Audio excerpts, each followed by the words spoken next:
นนี้ก็เฮ็ดเพื่อความเกินว่าเฮ็ดเพื่อมีความม่วนซื่นในชีวิตเนาะให้หลานน้อยเพิ่นเนาะ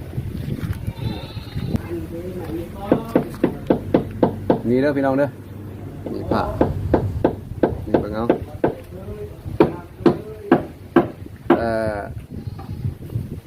อยากตัดเนาะอยากตัดไม้อยากให้พี่น้องเบิ่งเนาะเบิ่งคือเก่าเด้อพี่น้องเด้อ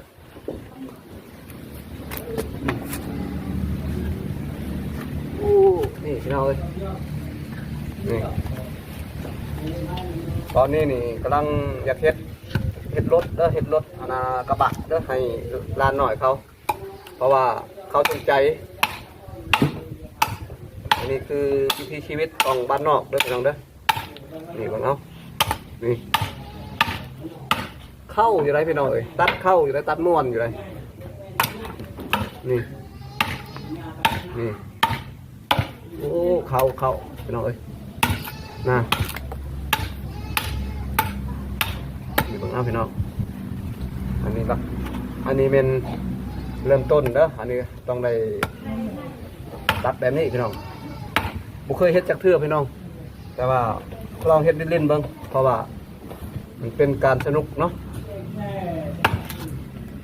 นี่อันนี้เป็นหัวเด้อหัวกระบะเด้อพี่น้องเด้อนี่ประมาณนี้พี่น้องเอ้ยนี่ได้แล้ว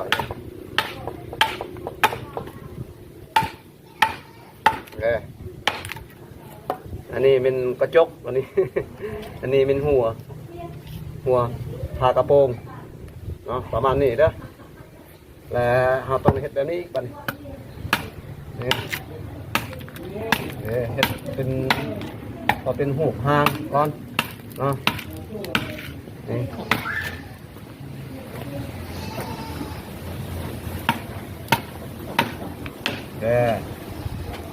เรื่องนี้บัดนี้พี่น้องเอ้ย